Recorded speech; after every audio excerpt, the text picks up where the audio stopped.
एक रास्ता बा हुजूर, जैसे आमेर के आन भी बनल रही और मुगल सल्तनत के शान भी। बताई। अगर आप दोनों के बीच रिश्ता हो जाए हुजूर,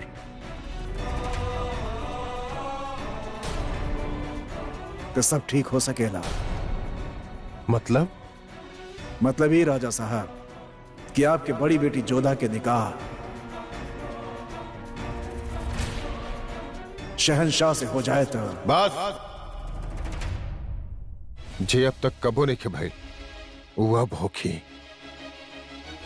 हमनी के घर से एक बेटी के डोली मुगलन के घर जाई।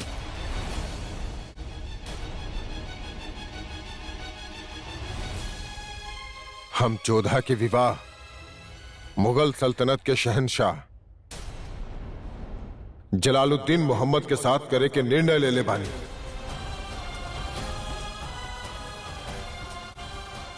तो हर तीनों भाई और आमिर के बचावे खातिर हमरा पास एक ही रास्ता रहे। अब सब कुछ तो हर हाथ में बा। अगर तू ये प्रस्ताव स्वीकार करे लो तो आमिर भी बच जाए और तीनों भाई भी। हम जानत आने की प्रस्ताव स्वीकार कइल तोहरा खातिर आसान ना होके। कहे कि जौन राजा से हम तोहार विवाह तय कैले बानी वो केहू और ना बल्कि बस बापू साहब कहा अब नाम ना बदले जोधा के काहे? वो रोक देला समरा के। वो तो जानल ही ना चाहत रहे कि हम कौन राजा के साथ ओकर रिश्ता तय कैले बानी, बल्कि वो इहो भी कहलस कि ओकरा हमार निर्णय पे पूरा भरोसा बा। इतना विश्वास करेले वो हमने पे और हमने ओकरे साथ का कहीं विश्वासघात, ओकरा जीवन के साथ, ओकरा आशा के साथ। आप ओकरा से बताई लेना कि ओकर हमने कन्यादान ना ओकर बलिदान करे जा रहल बानी। हमने बताई लेना। हम बतावल चाहत रहनी मैनावती, पर उहे इनकार कर देहलस। फिर हमके लागल जे नियति हमरा के ई जाल में डलले बा उहे नियति जोधा के सच बतावे के कोनो और मार्ग चुनले होखी। हमनी के नियति हमनी के सत्य बतावे के हिम्मत ना देहलस। शायद जोधा के नियति ओकरा के इस सत्य के सहन करे के शक्ति दे सके।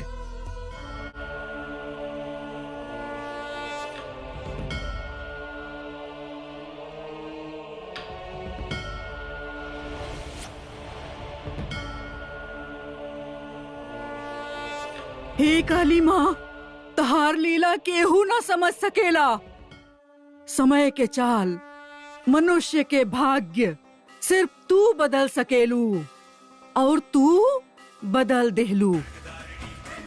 समय के चाल के बदल देहलू। जे कब्बो ना भइल ऊ अब होखी। दू इंसान ना, दू देश ना, दू कौम एक हो जाई। एगो ऐसा इतिहास बनाई है जे आपन अलग मिसाल बनाई और जब तक धरती आसमान बा ओके याद रखल जाई। माँ जय महाकाली।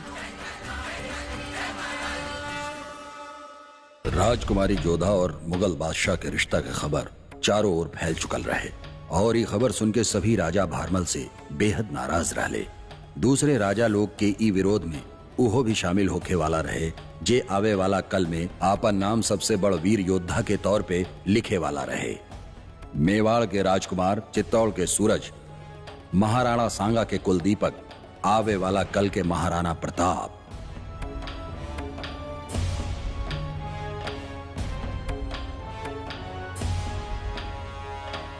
कुंवर प्रताप के स्वागत बा, स्थान ग्रहण करी। जे पूरा राजवंश के मुगलन के सामने घुटना पर बिठा देहलस ओकर दरबार में बैठल त दूर, हम जल भी ग्रहण ना करब।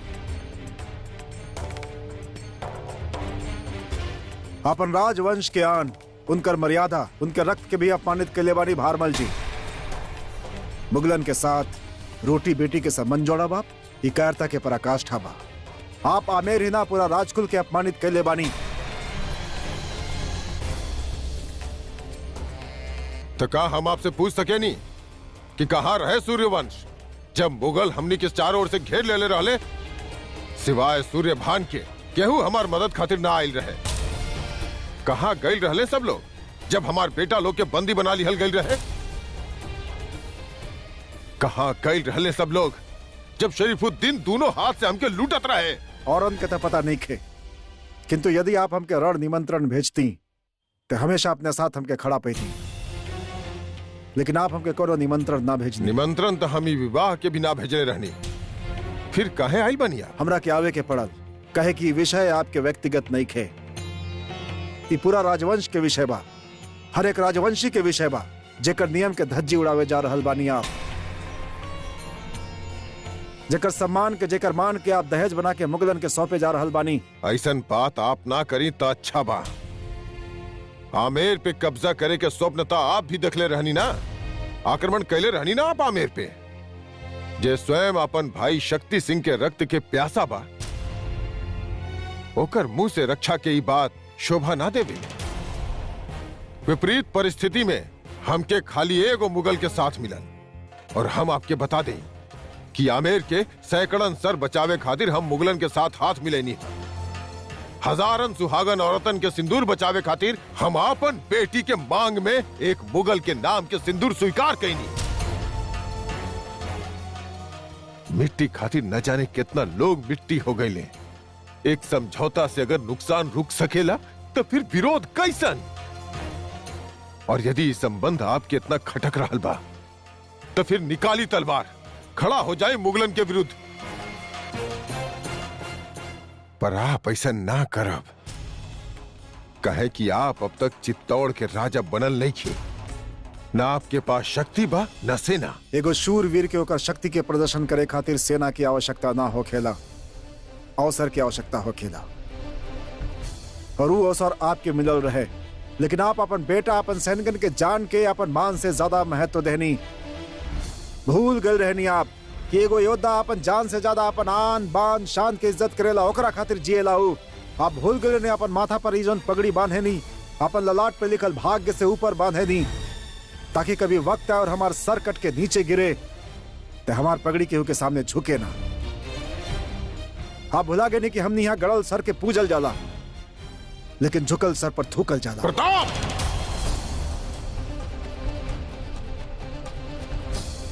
आप अपन सीमा, अपन आवाज नीचे रखी। वो इंसान जेकर आंख शत्रु के सामने झुक चुकल होखे, उनके हमेशा अपन आवाज भी नीचे रखे के चाहिए।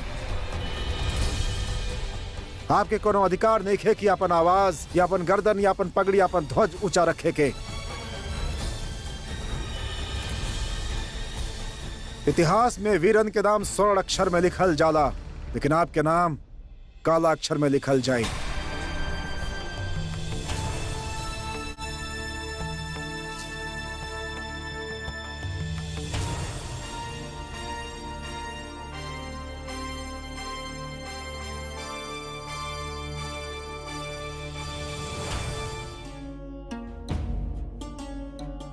ईका मोती, ई सारा राजा महाराजा अभी थोड़ा देर पहले तो पधारल रहले, इतना जल्दी जा भी रहल बड़े?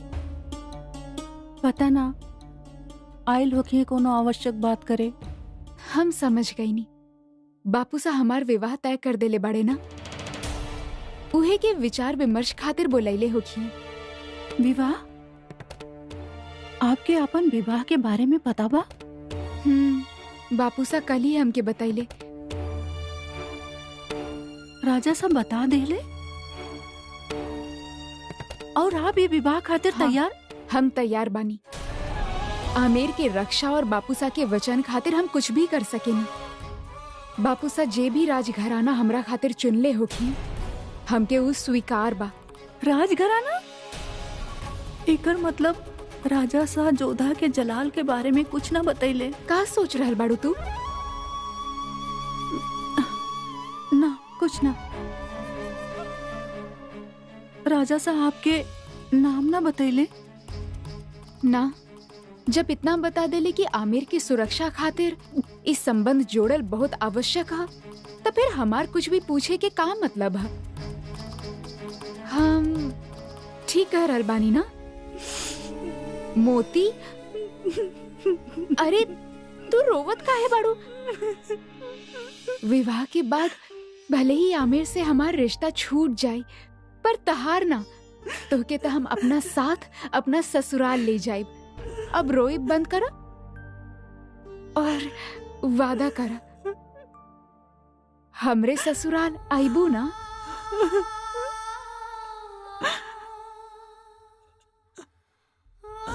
हम आपके वचन देता नहीं, आपके परछाई की तरह हमेशा आपके साथ ही रहा। हमार भाई सा जल्दी लौट आवे, फिर हमार मन के शांति मिली।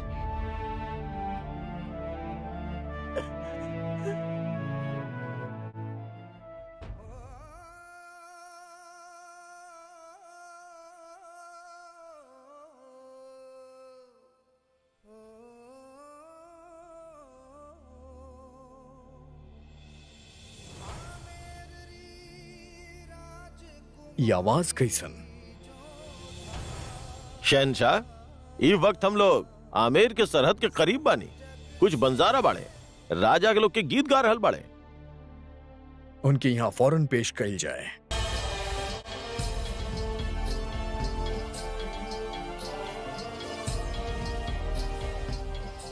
तबाहर तू लोग गाना गावत रहला। हमने बंजारा बानी हुजूर, हमन के तो काम ही बा गांव गांव भटकल और लोगन के राजा महाराजा के किस्सा गा गा के सुनाइल। अब में हमने से कोनो गलती हो गई होखे ते हमने के माफ कर दी। अगर गलती हो खेला तो हम सजा देवेली। तो का सुनावेला तू लोग के गा गा के? हमके भी सुनावा। आपके हुक्म। हम तहार जबान तनी बहुत समझ लेवेली। अब जैसन हुक्म के मर्जी।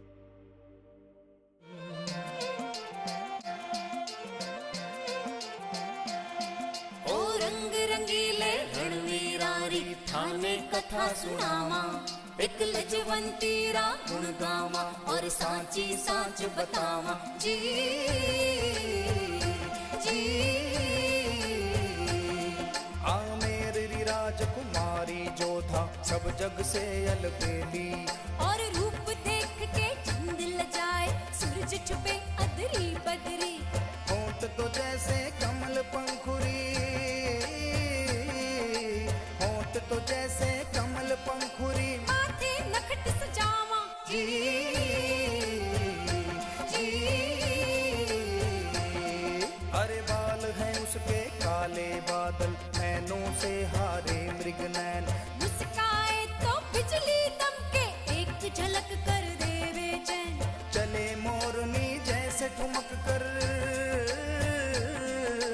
चले मोरनी जैसे ठुमक कर, बोले रस घुल जावा। जी जी जी जी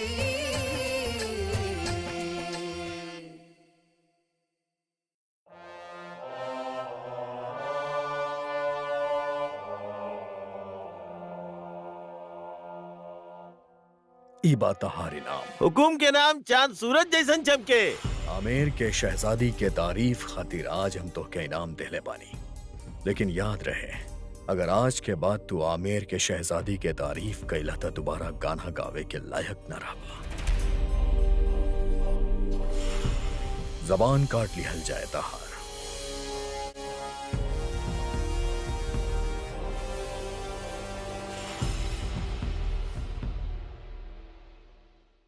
राजा भारमल के तीनों बेटा पहुंच ले?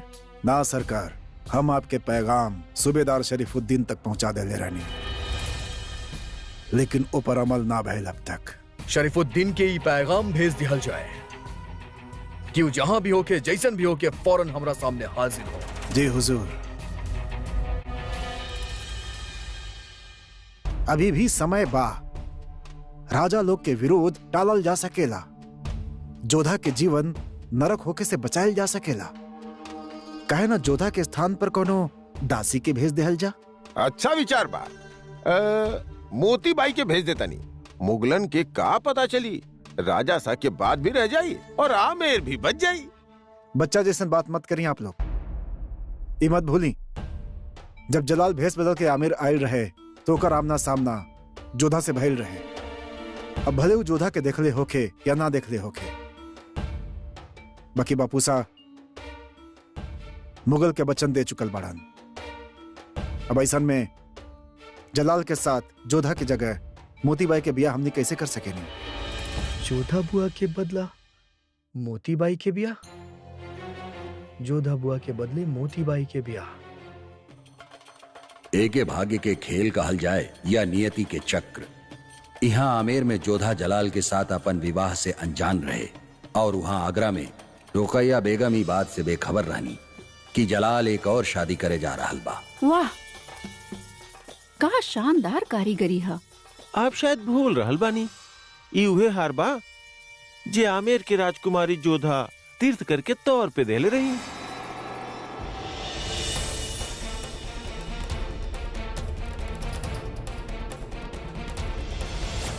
हम ओके कैसे भूल सकेनी?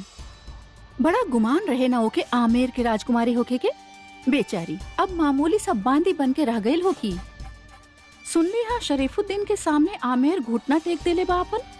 आप चाहे तो इसने हर अपना खातिर बनवा ली, बाकी बेगम की तरह गहना बनवावे और तुड़वावे के अलावा और भी काम होखेला हमके।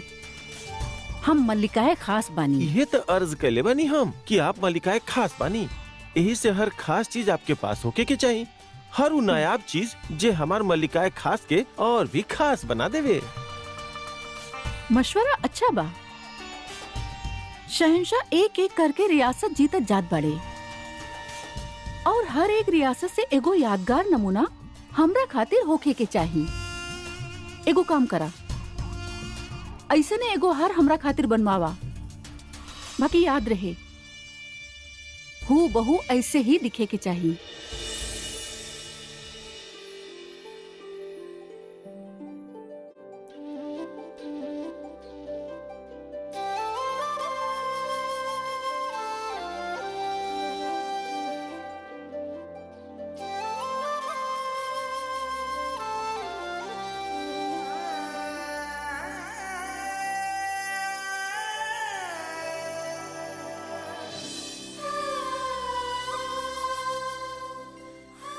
आपके बलिदान बेकार न जाए,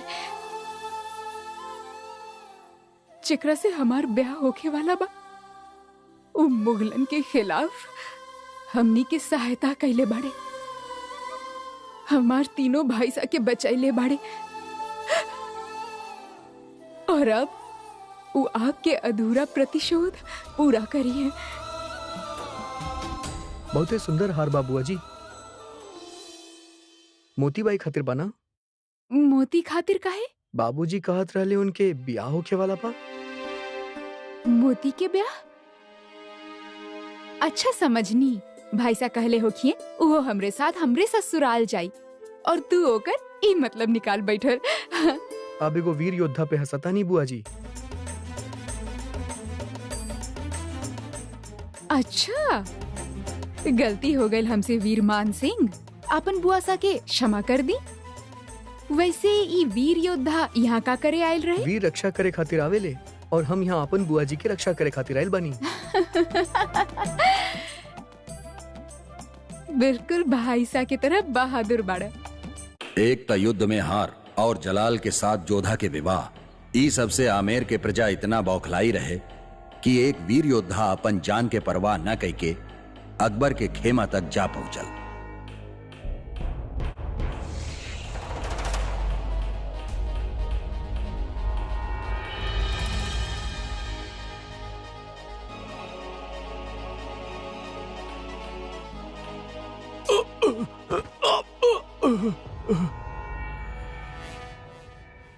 जाना तारा हम के बानी? शहनशाह जलालुद्दीन मोहम्मद। और तू के बाड़ा? एक छोट सा कारीगर बानी, तंबू लगावे के काम करे नी। कारीगर बाड़ा पर छोट ना, इतना तो जानेला कि शहनशाह के खेमा उनके आवे से पहले लागेला।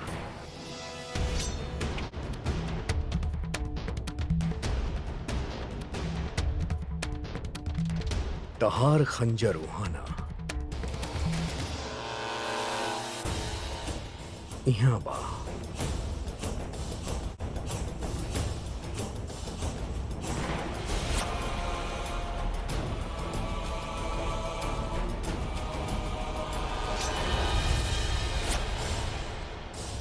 एगो छोट से खंजर के सामने इतना सारा तलवार।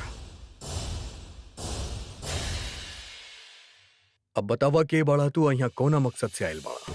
राजवंशी बानी। हमनी के राजकुमारी के ब्याह एक मुगल से होके ही हम नहीं देख सकत, यही से आपके हत्या करे आयल रहनी। हाँ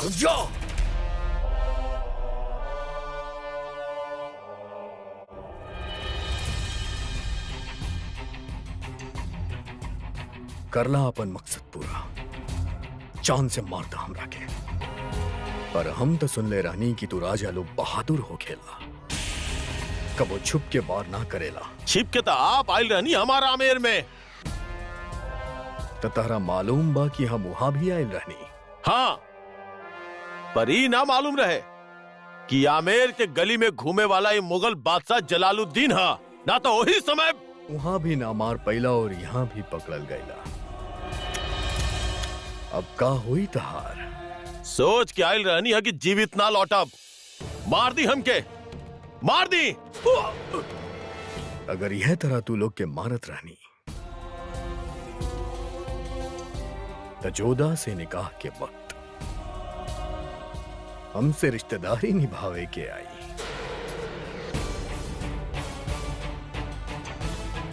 आजाद कर दा एकरा के। हमार होके वाला ससुर राजा भारमल की पैगाम दिया कि हम बहुत जल्द सांभर पहुंच रहल बानी उनकर बेटी से निकाह करे। शहनशाह के इकबाल बुलंद होके आप याद फरमोनी शहनशाह। का तू राजा भारमल के तीनों बेटा के आजाद कैला? अभी तक ना हुजूर। दरअसल हम सोचने की तू अब तक हमार हुक्म के तामील ना कैला।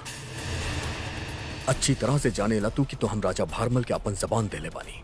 तका तहार सोच की कीमत हमार जबान से ज्यादा बा। एहर और का देखा तारा? फौरन हमार हुक्म के तामील होके वो तीनों सांभर में हमरा सामने पेश होके के चाहिए। माफी चाहता नहीं हुजूर, आपके हुक्म के तामील होगी।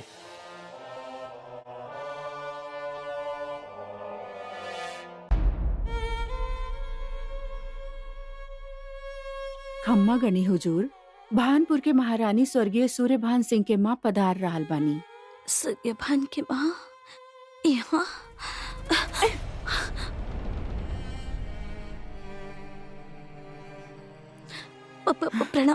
प्रणाम रानी सा। ई लाठी देख रहल बानी आप? इके बीच अगर गर्दन दबा देल जाए तो तुरंत मृत्यु हो जाले। हम समझ नहीं ना। जे राजा भारमल के विरोध करे आयल रहले उनके कोनो अधिकार ना कि वो आमेर नरेश के ऊपर उंगली उठावे, उनके सही और गलत समझावे। लेकिन हमके बा काहे हम अपन बेटा आमेर खातिर खोइले बानी। हमार सूर्यभान जाने ली, जब हमरे सामने हमार बेटा के कटल सर आयल रहे तो हम रोइनी ना, बल्कि हमार छाती गर्व से चौड़ी हो गई रहे। हमके गर्व रहे हम जन्मले बानी ऐसन बहादुर बेटा के। हम और आप कैसन राजरानी बानी, अपन बेटी के मुगलन के घर भेजे के फैसला कर लेनी।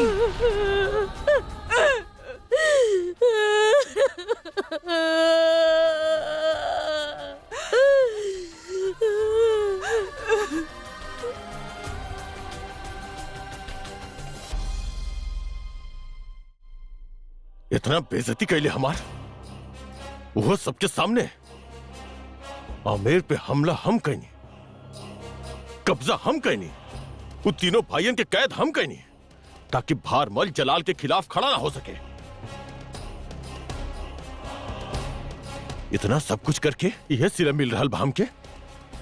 अस्सलाम वालेकुम। बख्शी बानो, आप यहाँ?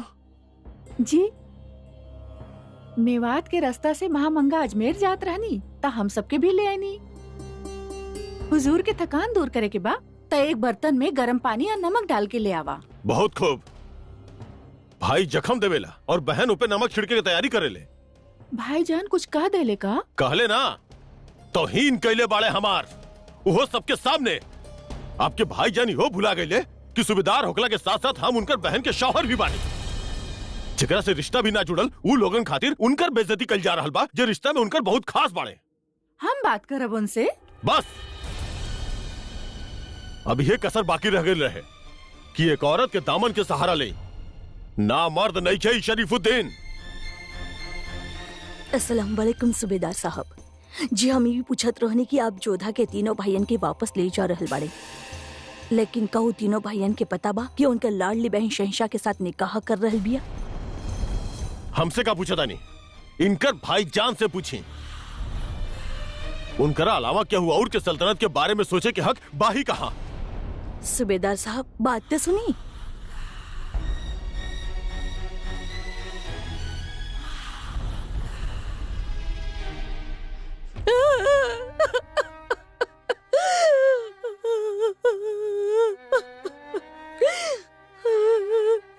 उठा मैनावती, हम कहानी उठा मैनावती, उठा उठा मैनावती। अतिथि लोग के आइब जाइब शुरू हो गइल बा। तहार बेटी के ब्याह बा। ब्याह? आपे के ब्याह करल बानी मासा? आप का चाहत बारे कि हम भी ब्याह में मंगल गीत गाई, खुशी मनाई, मिठाई बांटी? ना मासा ना, हमसे ना हो कि सब ब्याह में खुशी ना मनावे के चाहिए, शौक मनावे के चाहिए मासा, शौक मनावे के चाहिए। और आप चाँद बारी और राजा महाराजा सब हमके बधाई देवे ना आइले, हमार मजाक उड़ावे आइल बानी, हमके इज्जत भी आइल बाड़े कि हमने अपन बेटी के रिश्ता ना कैली, ओकर सौदा कैले बानी। पहला बार सिर कटवावे वाला भी लोगन शत्रुओं के सामने अपन सर झुका देले। ना मैनावती, बतावा ना के कहलास कि तोहार सर आज झुकल बा? तोहार सर तो आज गर्व से उठल बा मैनावती। आमेर के प्रजा के सर बचावे खातिर जे निर्णय हमार बेटा ले ले बा, वो बिल्कुल सही बा। हाँ। कैसे मासा? जलाल हमनी के शत्रु बा। जलाल हमनी के शत्रु रहे, आमेर के हड़प करे चाहत रहे हूँ, लेकिन मैनावती हमनी के आसपास राजा लोग के देखी, सबके आंख में आमेर पे कब्जा करे के सपना पलट रहे। जलाल के हमनी क्रूर माने नहीं। अगर जलाल क्रूर होखत तो समझौता और संबंध के रास्ता ना अपनावत, थाल में सजा के विवाह के शगुन ना भेजा तू, हमनी के बेटा लोग के कटल सर भेजा तू। अगर ये सच बा कि जोधा एक शत्रु के यहाँ जा रहल बिया, तो मैनावती यो भी सच बा कि जोधा शहंशाह के मल्लिका बने जा रहल बिया। तो के तो ये बात पे गर्व होके के चाहिए, आंख में आंसू ना अभिमान होके के चाहिए, और दिखा दा दुनिया के कि तू हिंदुस्तान के होके वाला शहंशाह के होके वाली मल्लिका के माँ बाड़ू।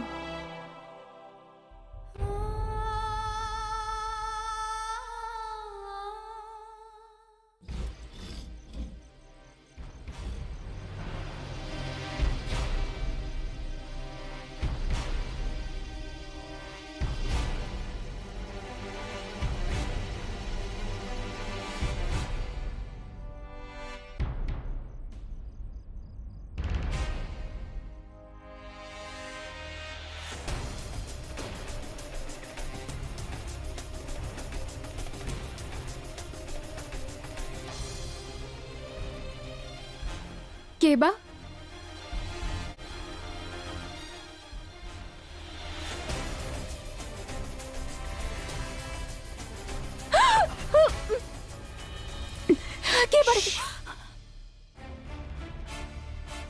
हम ही जोधा।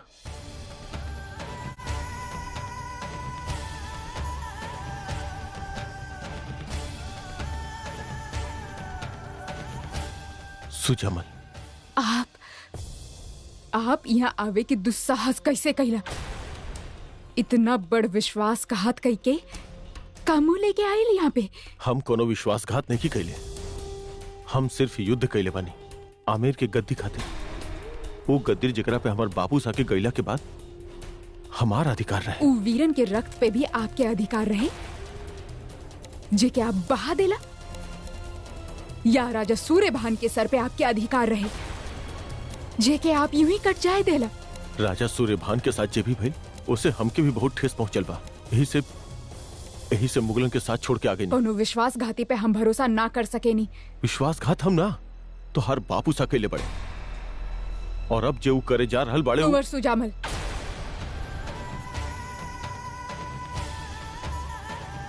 हम अपन बापू सा के विरुद्ध एक शब्द ना सुन सके नी। जे सच में द्रोह कर रहल बा ओकरा विरुद्ध तू कुछ नहीं सुन सकत। पहले वो हमारा साथे छल कैले, ये आमिर के साथ छल कैले, और अब तो के छले जा रहा। हम कहनी ना हमके कुछ न सुने के बा। किंतु जौन हम बाहर सुननी ओकरा बात तोहरा से मिले बिना हमसे रहल ना गई। तोहार बापू सा तोहार रिश्ता तय कर देले बड़े जोधा। जौन जलालुद्दीन मोहम्मद से तू प्रतिशोध लिहल चाहत रहलू, ओकरा से प्रतिशोध लेवे खातिर ही हम ही बापू सा के अपन विवाह के स्वीकृति देले बानी। जे कुछ भी हो रहल बा हमार इच्छा से ही हो रहल बा। अब आप यहाँ से चल जाएं।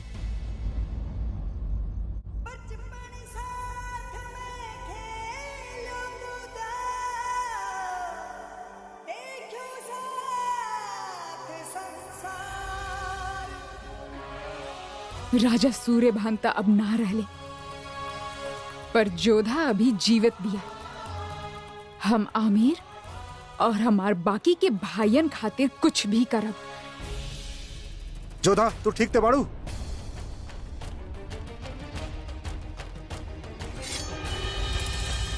सुजामल,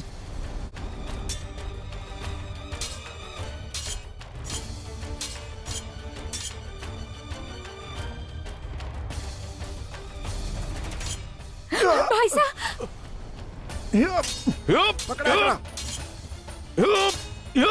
जोधा एक बार जा और जाके पूछा राजा भारमल से अपन गद्दी बचावे खातिर उ केकरा से हाथ मिला के आइल बाड़े।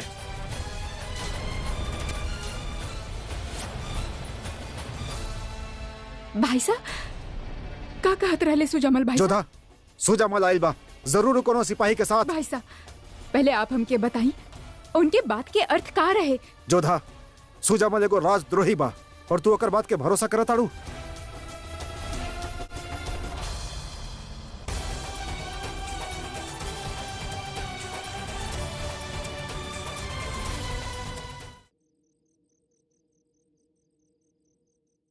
दिन निकट आ रहल बा। अब जोधा के बता काहे ना देता नहीं कि ओकर ब्याह एक राजकुंवर से ना जलाल से तय भइल बा। कोनो अच्छा अवसर मिली तो हम स्वयं जाके बता दे मैनावती। अब जल्दी से जल्दी ओके बता दी, वरना देर हो जाई।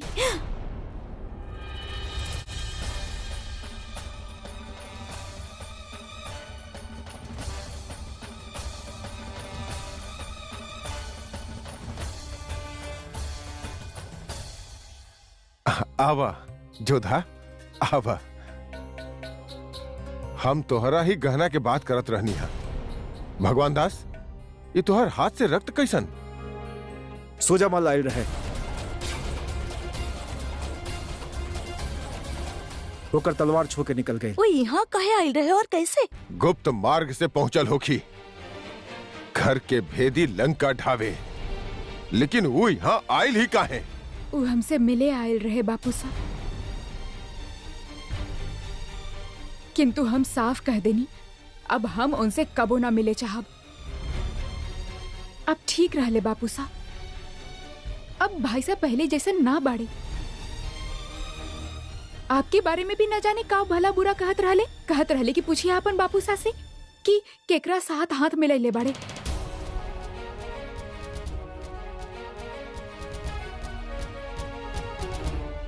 किंतु हम उनकर एक ना सुन ली। खम्मागड़ी हुकुम एगो संदेश आइल बा।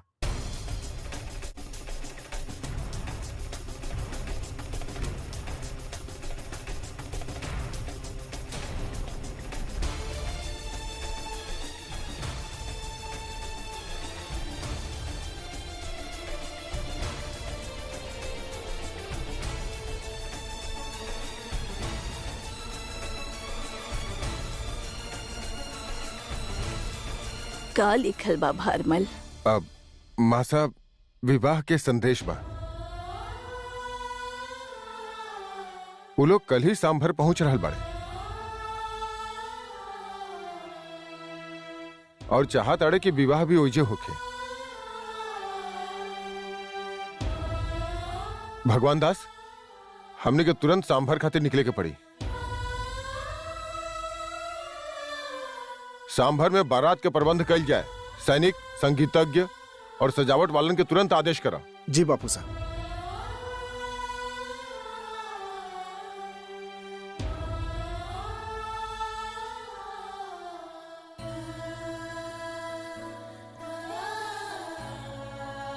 हम समझ गए निमासा। आमेर में आज हमार आखिरी रात्रि है। आप चिंता मत करें, हम तैयार बानी।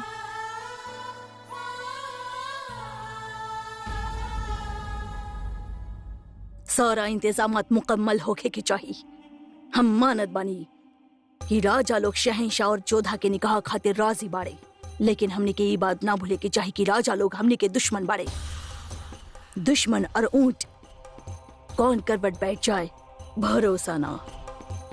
बेहतरीन से बेहतरीन लड़ाकन के शहंशाह के आसपास तैनात करल जाए और एक सेना के टुकड़ी भी तैयार रखा। हम जैसन कह रहल बानी बिल्कुल वैसने हम जिले इलाही के इकबाल बुलंद होके। कितना ख्याल रखे लीना आप हमारा।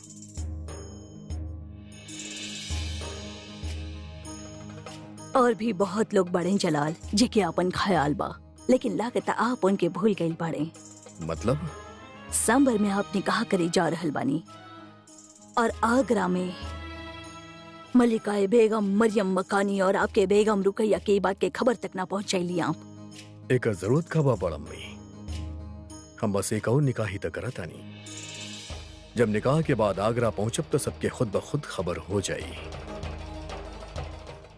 हम भी देखे चाहता नहीं कि हरम में एगो राजकुमारी के देख के बाकी बेगम लोग के चेहरा कैसे बदलेला।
इनकी सदा अपने पास रखी है जोधा।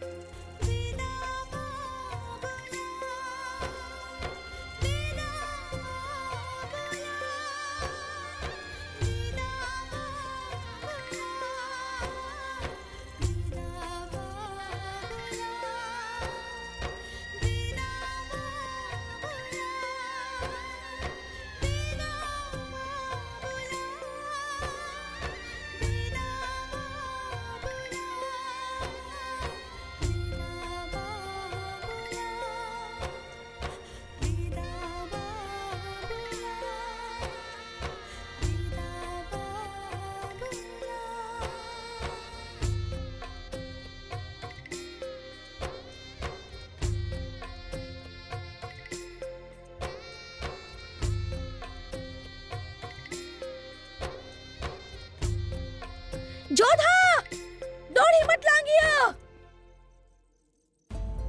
बचपन से लेके आज तक माँ साहब बापू सा के कई बार मना कैले पे भी ये चौखट हम सैकड़ों बार पार कैनी, पर आज इस चौखट के पार करल कितना कठिन लग रहल बा।